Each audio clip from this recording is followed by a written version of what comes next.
Bahkan kalau dulu dikenal kota pensiun. Oh gitu. Tapi saya mengeluarkan istilah yang lain. Ini bukan pensiun kampiun Bondowoso ini. Tapi dengan jargon melesat, saya ingin melebihi. Oh, ingin melebihi kemudian yang lain. Di antara isu termuda saya itu. Banyak orang yang waktu itu 95.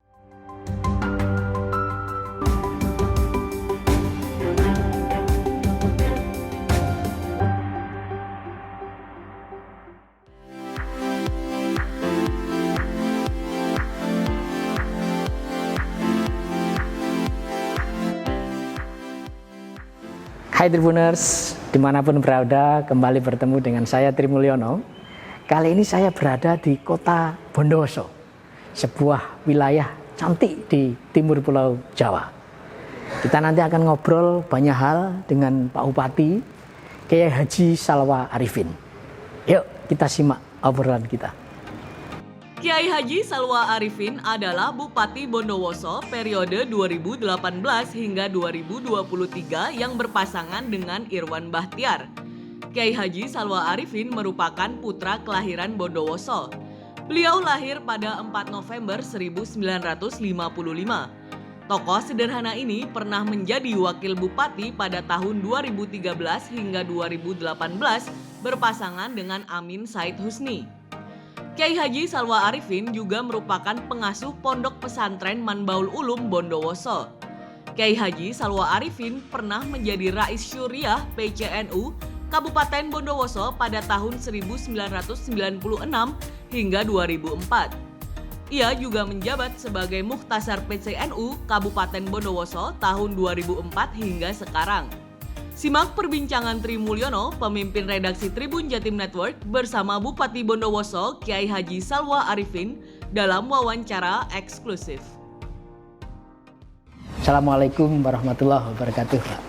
Waalaikumsalam warahmatullahi wabarakatuh. Terima kasih Pak, ini sudah hadir di acara kami Tribun dan Harian Surya. Pak Bupati, kita tahu jenengan ini seorang tokoh ulama terkenal di Pulau Jawa gitu ya. Lalu kemudian mau menjadi kepala daerah. Tidak banyak ini Pak Bupati.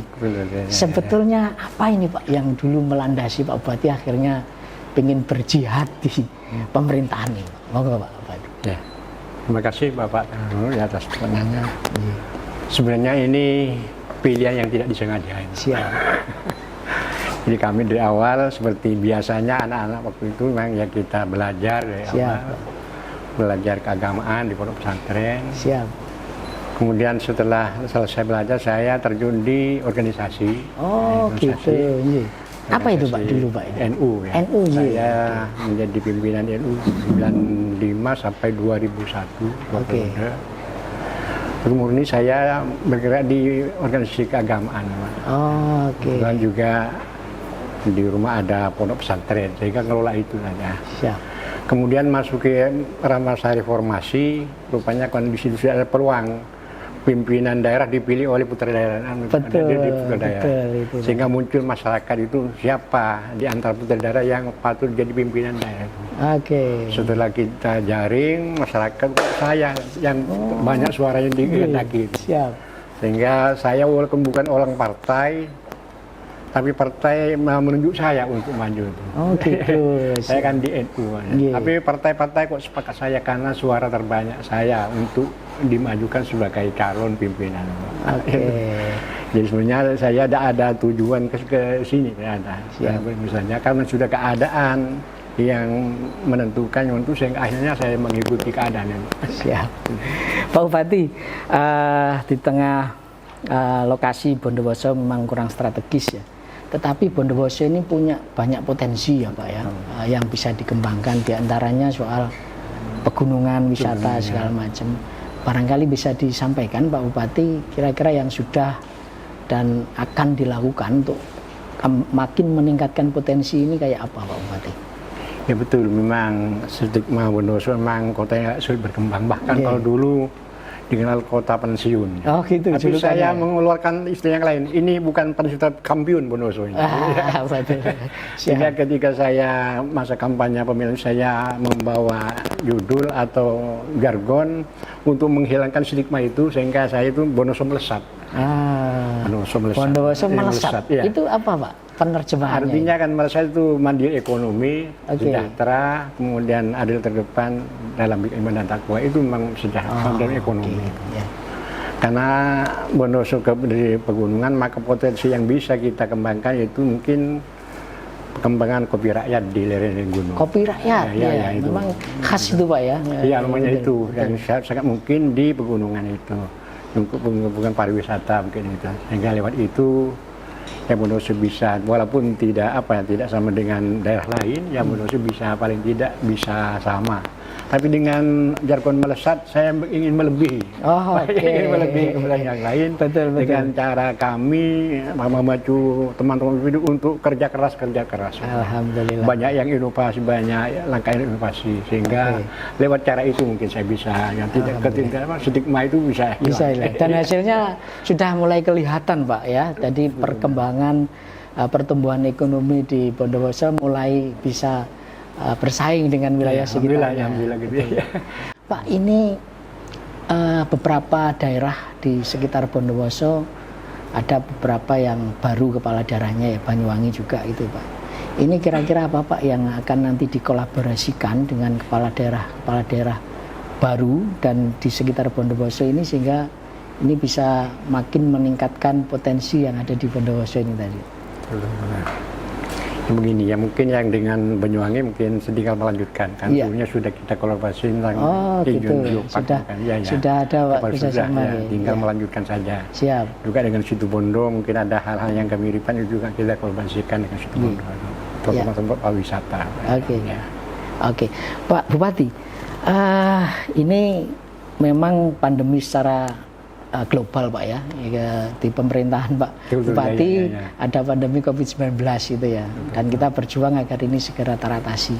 Barangkali Pak Bupati punya cerita unik, pengalaman ketika mengelola pandemi ini Pak, yang ini memang baru pertama kali lah terjadi di dunia bahkan ya. Barangkali ada cerita unik, atau misalnya ada orang yang awalnya tidak percaya bahwa ini memang pandemi atau penyakit yang menular gitu Pak Bupati. Ya, itu pandemi COVID sebenarnya kejadian yang tidak diharapkan. Dari awal setelah saya lantik itu memang kami bekerja keras, bekerja serius dengan teman-teman di UPD. Alhamdulillah pada tahun 2019 banyak kita peroleh prestasi baik kemiskinan sudah kita turunkan, IPM kita naikkan. Tapi tahun 2020 terjadi musibah ini. Sehingga apa yang dicapai 2019 semuanya kembali lagi kasar. Hingga kemiskinan naik lagi, IPM kita juga turun. Betul, semuanya daerah Pak. Kemudian kami sebagai pemerintah mengikuti apa yang jadi anjuran tentang penanggulangan COVID ini. Yang terutama memberi penyadaran kepada masyarakat, yang memberi himbauan, terutama untuk aktif untuk melaksanakan prokes itu Pak. Kalau kita menghimbau lewat siaran keliling, lewat kesempatan kita menghimbau. Cuma juga usaha lahir batin, bukan hanya itu batin kita jaga wudhu, kesehatan batin juga. Jadi hablum minannasnya kita jaga, hablum minallah juga di sini Pak. Kita tekankan dua sisi itu tekankan, hablum minallah tekankan, minannah juga kita tekankan. Tapi kejadian di masyarakat, ya memang namanya masyarakat ya. Kadang ada yang tidak peduli, tidak bandel. Ya, terutama ketika vaksinasi ini, kan pertama awal-awal gini, banyak yang menolak. Ada yang menolak juga ya? Ya, ada karena curiga, mungkin ini dari mana produk ini, mungkin ada misi-misi tertentu. Tapi setelah banyak tokoh-tokoh yang vaksin dari kalangan ulama, juga ada juga himbauan, akhirnya mengurangi sedikit saja yang ada reaksinya negatif. Setelah melihat ini ternyata kok banyaknya nih yang bisa, yang antusias lebih banyak. Yang awal-awalnya memang yang sedikit cuma yang tapi setelah pemahaman rupanya semuanya masyarakat menerima ini. Apalagi dikaitkan dengan hukum halal itu. Itu kan awalnya kan itu mereka meragukan hukumnya itu.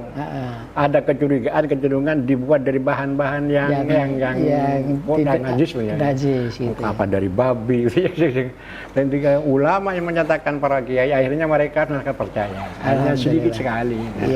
Jadi vaksinasi sudah cukup baik di sini. Dan sejauh ini masih ada yang positif Pak di daerah Bondowoso atau sudah sudah sembuh semuanya ya? Sudah Alhamdulillah. sembuh semuanya. Oke. Akhirnya mungkin pada kemarin yang sembuh itu 2.000 lebih gitu ya, dari pasien yang terkonfirmasi ada 2.200, yang sembuh 2.000 kan. Oke, Tribuners, mudah-mudahan COVID-19 segera nyah dari muka bumi ini. Pak Bupati, ini untuk pembaca Harian Surya dan Tribuners, biar mereka terinspirasi, bisa cerita nih Pak Bupati, perjalanan karir Pak Bupati mulai awal, mulai sekolah, sampai akhirnya sekarang menjadi orang nomor 1 di Bondowoso. Pak Bupati bisa cerita sedikit secara umum gitu, biar teman-teman Tribuners di seluruh Indonesia, oh ini loh, ada hal yang kita bisa petik dari Pak Bupati.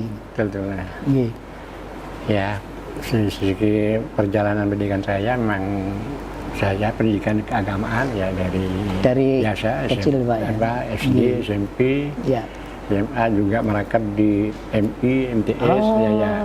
Tapi di situ Bondo saja Pak? Iya, di awalnya, Bondo pernah keluar ya. Sorry, Bondowoso Pak? Ya, di ya. Bondowoso. Kemudian setelah saya melaksanakan pendidikan sampai perguruan tinggi, sampai S1, saya langsung terjun ke organisasi, bukan politik, organisasi PWNU dulu itu tadi. Dari tingkat kecamatan MWC itu sebagai, kemudian di Rabitam Ahid Islamiyah saya tahun 93 ditunjuk sebagai ketua.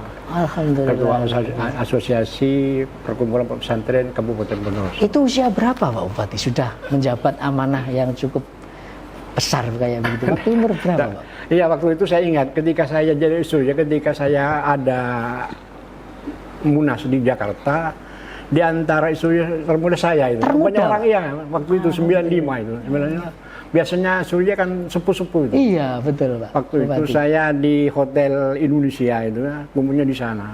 Ada percaya, ini bukan surya, ini tamfilia ini. Karena masih muda. Masih muda sekali. Tahun gitu. 95 itu. Ya, tapi jadi bisa, begini, saya dari tingkat kecamatan MWC itu, kemudian merangkap waktu itu ketua asosiasi pondok pesantren. 93 sampai Jawa Timur Pak, asosiasi di Bondowoso dulu ya. Selama 3 tahun. Oke. 95 saya mungkin pertimbangan masyarakat kok saya dipilih sebagai surya di NU di Jaman. Itu juga masih muda ya Pak ya? Ya itu perjalanan itu 93-95. Okay. Kemudian 95-2000 dipilih lagi, 2001 dipilih lagi. Nah, kemudian di 2003 tadi itu ada penjaringan ya. Ketika ada tim 9 itu menjaring siapa orang putra daerah yang layak jadi bupati. Dijaring setiap kecamatan, termasuk saya yang terbanyak itu suaranya. Disurvei dulu ya sebelum maju. Survei dulu, ada tim 9. Sangat ilmiah tentu ini ya. Kemudian muncul saya terbanyak yang akan dicalonkan tahun 2003 itu. Padahal saya tidak masuk politik. Kebetulan partai-partai menunjuk saya. Saya di NU. PKB, itu semua menunjuk saya jadi wakil waktu itu. Jadi wakil bupati. Jadi memang tujuan murni ke sini tidak ada, cuma karena kebetulan saja. Tapi catatannya bahwa seorang santri itu bisa menjadi apa saja ya Pak Bupati ya. Jadi ini contohnya Pak Bupati ini menempuh pendidikan mulai dari santri pada pesantren sampai sekarang menjadi orang nomor 1 di Bondowoso. Ini saya kira jadi inspiratif anak-anak muda ini Pak. Ya, mudah-mudahan. Jangan takut mondok lah kalau kampanye teman. Pak Bupati, ini sebagai pertanyaan terakhir Pak Bupati bisa izin menyampaikan closing statement, harapannya atau pesan-pesannya untuk Bondowoso yang pertama. Yang kedua, pesan Pak Bupati agar kita bisa bersama-sama menanggulangi COVID-19 ini. Monggo Pak Bupati. Begini, alhamdulillah di Bondowoso pada saat ini sudah mengalami penurunan sehingga Bondowoso ada pada level zona hijau. Alhamdulillah ya. Tapi walaupun begitu, saya mengharapkan kepada masyarakat tetap ya harus aktif seperti menjalankan protokol kesehatan. Menjalankan 5M itu juga vaksinasi ini sudah dilaksanakan. Tetap kita patuhi aturan-aturan yang ada. Walaupun sudah kita merasa aman ya zona hijau, tapi masyarakat tetap waspada. terutama pakai masker, jaga jarak, penghubungan kerumunan itu harus kepada masyarakat. Siap. Dan vaksin itu halal dan sangat efektif. Betul, ini yang terpenting Pak Bupati. Bupati, terima kasih sudah ngobrol bersama Tribuners dan pembaca harian Surya dimanapun berada. Kita akan ketemu dengan tokoh-tokoh lain di lain kesempatan. Saya akhiri. Assalamualaikum warahmatullahi wabarakatuh.